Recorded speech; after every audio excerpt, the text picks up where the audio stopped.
It is 4 in the morning in Los Angeles, 39 degrees, and thousands of people on Skid Row are trying to make it to sunrise under tarps and wet cardboard.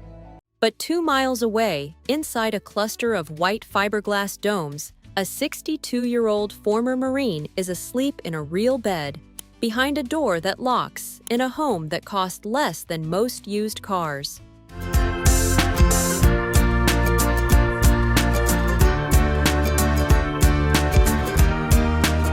However, what actually happens inside these $2,000 domes, the good and the parts nobody talks about, is nothing like what the news cameras show you.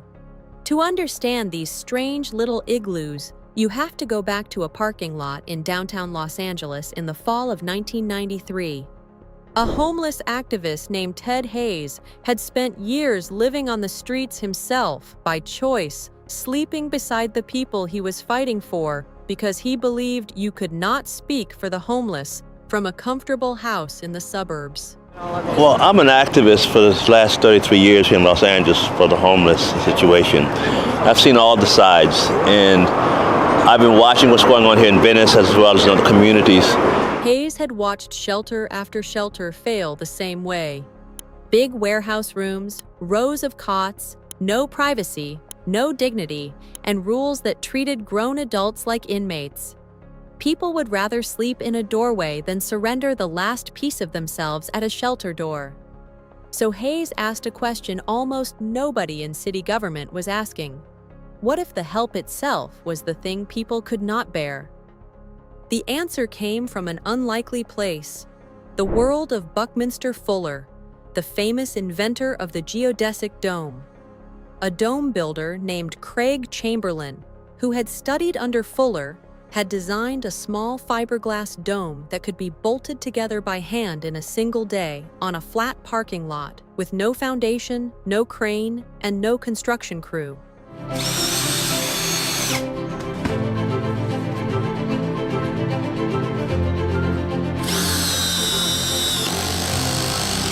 Each dome was about 20 feet across, roughly 314 square feet inside, with a skylight at the top and a lockable door at the front.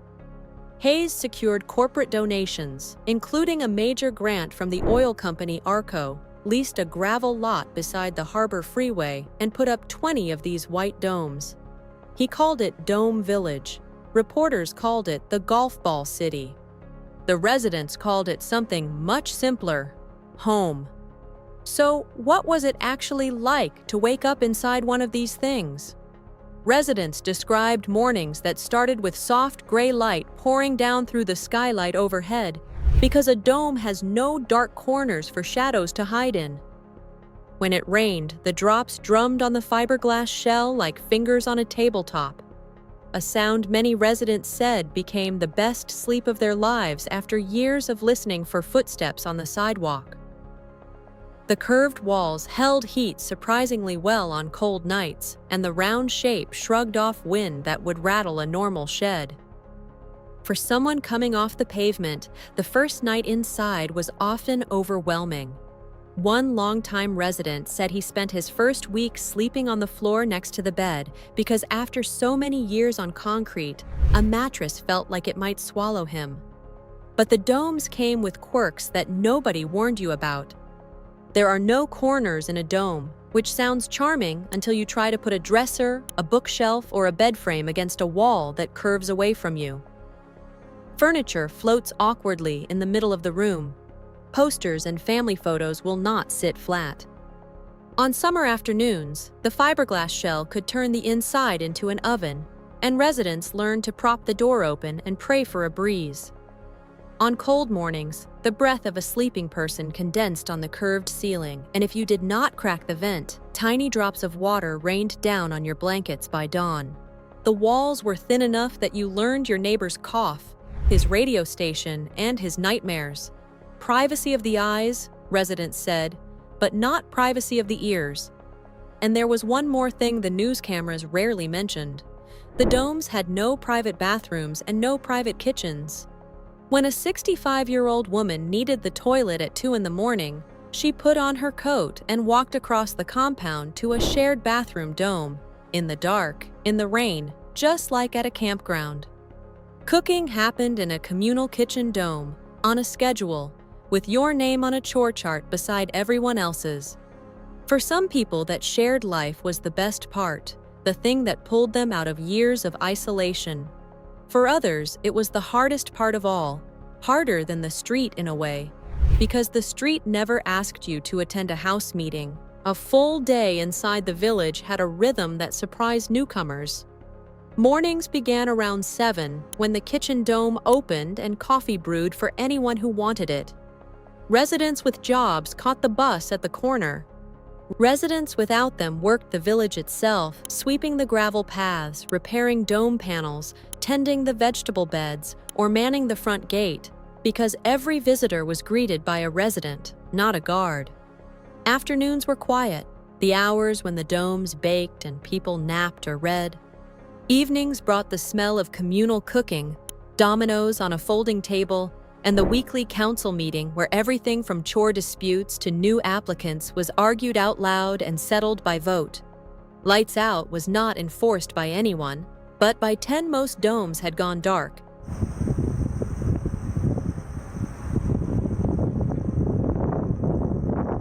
And the village sat glowing faintly under the freeway lights like a string of pearls dropped beside the interstate. Residents who had lived in county shelters said the difference was hard to explain to outsiders. A shelter schedules your day for you. The village expected you to build one. That expectation, several said, was the first thing in years that treated them like adults. And it was also the reason a small number of people packed up and went back to the street within a week. Freedom, it turns out, is a responsibility some people need time to want again. Because make no mistake, Dome Village ran on rules, and the rules were written by the residents themselves. No violence, no drugs, no stealing. Show up for your chores, sit in the council meetings, and carry your share of the village. Hayes lived on site in his own dome, and disputes were settled face-to-face in the common area, not by a security guard with a clipboard. Over the years, the village housed veterans, elderly men, single mothers with children, and people who had been outside so long they had forgotten their own birthdays. Residents planted a garden between the domes. Somebody strung up lights. Children who lived there caught the school bus at the edge of a parking lot that, on paper, was still just a parking lot beside a freeway. And here is the part that surprised the experts. It mostly worked.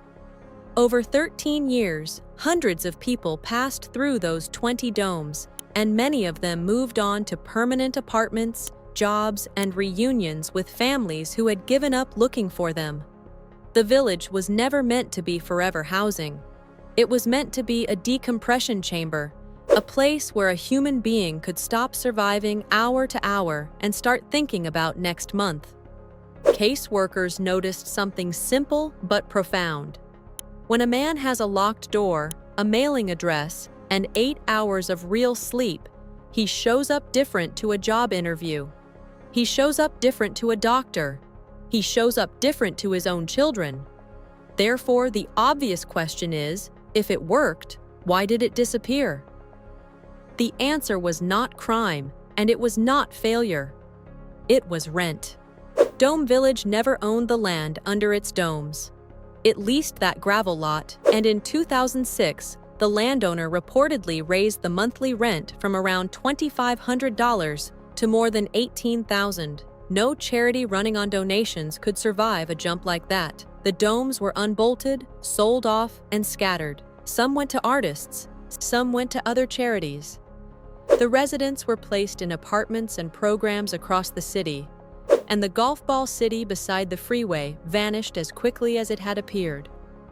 Ted Hayes stood in the empty lot where his experiment had lived and watched Los Angeles go right back to arguing about the homeless crisis it had briefly, almost accidentally, started to solve. Because the story of the domes did not end in that empty Los Angeles parking lot. It multiplied. In the years after Dome Village closed, the price of the technology collapsed. What once took a corporate grant can now be done by a church group with a weekend and a credit card. Modern dome shelter kits, made from insulated fiberglass panels or sprayed foam shells, can be produced for around $2,000 in materials for the smallest models, and a handful of volunteers can bolt one together in an afternoon. In Alaska, aid groups deployed rugged fiberglass dome shelters, nicknamed igloos, for people sleeping outside in temperatures that kill within hours. Those same domes have survived winds over 100 miles an hour, which is why disaster agencies started stockpiling them for hurricanes and wildfires too. The little white bubble that Los Angeles laughed at turned out to be one of the toughest, cheapest roofs human beings know how to make. Watching one of these modern domes go up is its own kind of spectacle. A typical volunteer build day starts at 8 in the morning with a flatbed truck, a stack of curved panels that look like giant orange peels, and a crowd of church members or Rotary Club retirees in work gloves. There is no concrete pour and no heavy machinery. The panels bolt together in rings from the ground up, the way you would assemble a giant plastic Easter egg, and the moment the final cap piece closes the top, the whole structure suddenly becomes rigid enough to stand on. By early afternoon, someone is installing the door. By evening, there is a bed inside, a battery lamp, a smoke detector, and a welcome card signed by strangers. Volunteers regularly describe the same odd emotion at the end of these builds. They came expecting to feel charitable, and instead they feel embarrassed because it took them one Saturday to solve a problem their city has spent 30 years and billions of dollars debating. That feeling, more than any policy paper, is what has turned dome and tiny shelter builds into a quiet movement, spreading through congregations, veterans groups, and retiree clubs from Washington state to the Carolinas, often led by people in their 60s and 70s who simply got tired of waiting for someone official to act. And the deeper idea behind Dome Village, the idea that dignity matters more than square footage, went on to reshape how entire cities fight homelessness. In Portland, Oregon, residents of a tent camp won the right to build Dignity Village, a self-governed community of tiny structures that has now operated for more than 2 decades. In Austin, Texas, a former real estate developer named Alan Graham built Community First Village, a 51-acre neighborhood of tiny homes and micro-shelters that houses hundreds of formerly homeless men and women, many of them seniors who spent decades outside. Graham likes to say that the opposite of homelessness is not a house, it is community, and his village is built around that belief. There are gardens, a chapel, an outdoor movie theater, and workshops where residents earn income making pottery and woodwork. Residents pay modest rent, a few $100s a month, because paying your own way, Graham argues, is part of being a neighbor instead of a case number. Now, before we step inside these modern villages and hear what residents say life there is really like, I want to pause for the people watching who are not just curious about this story. Some of you are living one missed paycheck away from it. Some of you have a brother, a son, or a neighbor sleeping in a car right now. And a heartbreaking number of the people in these villages, then and now, are military veterans. On any given night, more than 30,000 American veterans sleep without a home. That is why we put together a guide called the Veterans Blueprint. It walks through the emergency housing programs, benefits, and little-known assistance strategies that can keep a struggling veteran, or honestly anyone close to the edge, off the street entirely. Some of what is in there is simply too sensitive to say out loud on this platform. If we listed those programs and tactics in a video, this channel would not survive the week. So we put it where YouTube cannot touch it. You will find the link in the description below, or you can scan the QR code on your screen right now. If you are struggling, it may change your next 6 months. And if you simply want to help someone who is, it will show you exactly where to start. So what do the people inside these villages say it is actually like once the film crews leave? Almost all of them mention the same three things, and none of them are the building itself. The first is the door. A door that locks changes the human nervous system. People who spent years sleeping with one eye open describe the almost physical shock of realizing, weeks in, that their shoulders had come down from around their ears. The second is the address. You cannot get a job, a bank account, or most benefits without one, and a shelter bed does not count. A tiny dome on a registered lot does. The third is the mirror. Several residents have said some version of the same sentence. Out there, I stopped looking at myself. In here, I hang a mirror, and the person looking back slowly turns back into somebody I recognize. It also matters who is actually living behind these curved doors, because the picture most people carry in their heads is decades out of date. The fastest growing group of homeless Americans is not troubled young men. It is people over 55. Social workers now talk about the gray wave, retirees priced out of apartments they rented for 20 years, widows whose household income was cut in half the day their husband died, and workers whose bodies gave out a few years before their pensions kicked in. Many of them have never been in trouble with the law and never touched a drug stronger than blood pressure medication. They are grandmothers sleeping in Buicks in church parking lots, keeping themselves clean at gas station sinks so the grandchildren never find out. For this generation, the traditional shelter system, with its noise, its youth, and its chaos, is often more frightening than the car. A small locked dome in a quiet gated village of people their own age is frequently the only offer of help they will actually accept.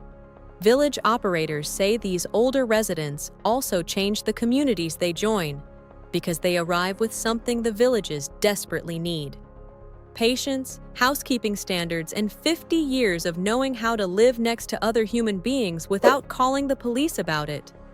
But it would be dishonest to tell you this story without the criticism, because the criticism is loud. Opponents call these villages shanty towns with better public relations. They argue that a $2,000 shell with no plumbing is not housing. It is a city giving itself permission to stop building real apartments. Neighbors fight the villages in council meetings, worried about property values and crime, and some villages have indeed struggled with drugs, disputes, and turnover. The domes themselves age. Fiberglass yellows in the sun, foam shells dent and chip, and a structure built in an afternoon is not a structure your grandchildren will inherit. Even supporters admit that a dome village is a tourniquet, not a cure. The cure is still permanent housing, health care, and wages that keep working people from falling through the floor in the first place. Yet the tourniquet argument cuts both ways, and the people making it are rarely the ones bleeding. A person sleeping outside in America dies decades earlier than the rest of us, on average, from exposure, untreated illness, and violence. Cities routinely spend years and hundreds of thousands of dollars per unit planning apartment buildings that the man freezing tonight will never live to see. The dome builders are making a brutally simple bet. Something imperfect tonight beats something perfect in 5 years. And the data from villages like Austin keeps suggesting they are right. When people are housed, even minimally, emergency room visits fall, arrests fall, and the public often ends up spending less money than it spent leaving those same people on the sidewalk. There is one more scene worth sitting with before this story ends. Visitors to Community First Village often describe the same moment. They arrive expecting misery, and instead they find a retired school teacher watering tomatoes outside a tiny home, a Vietnam veteran feeding chickens, and neighbors arguing cheerfully about barbecue like neighbors anywhere in Texas. One elderly resident, asked by a reporter what the village had given her, did not mention the roof, the bed, or the kitchen. She said that for the first time in 11 years, Someone would notice if she did not come outside in the morning. That is the thing the $2,000 dome is really selling, and it is the thing no skyscraper of studio apartments can automatically provide. Not shelter, witness. So think back to that former Marine asleep in his dome at 4 in the morning while the city shivers around him. His home has no granite countertops, no garage, and no corners to put a bookshelf against. By almost every standard the housing market uses, it barely counts as a house at all. And yet, inside that curved white shell are the only things a human being truly cannot live without: warmth, safety, a locked door, and somewhere nearby, people who know his name. The dome villages of America are not the end of the homeless crisis, and their builders would be the first to say so. But they are proof of something this country keeps forgetting. The distance between the sidewalk and a life worth living can be 20 feet wide, bolted together in an afternoon for the price of a used lawn tractor. If this story moved you, the link to the Veteran's Blueprint stays in the description below for anyone who needs it or knows someone who does. But if you want more true stories about the hidden ways ordinary Americans are solving impossible problems, hit subscribe, because next week we are stepping inside the $50 underground homes people are digging beneath the Arizona desert, and what we found down there genuinely surprised us. We will see you in that one.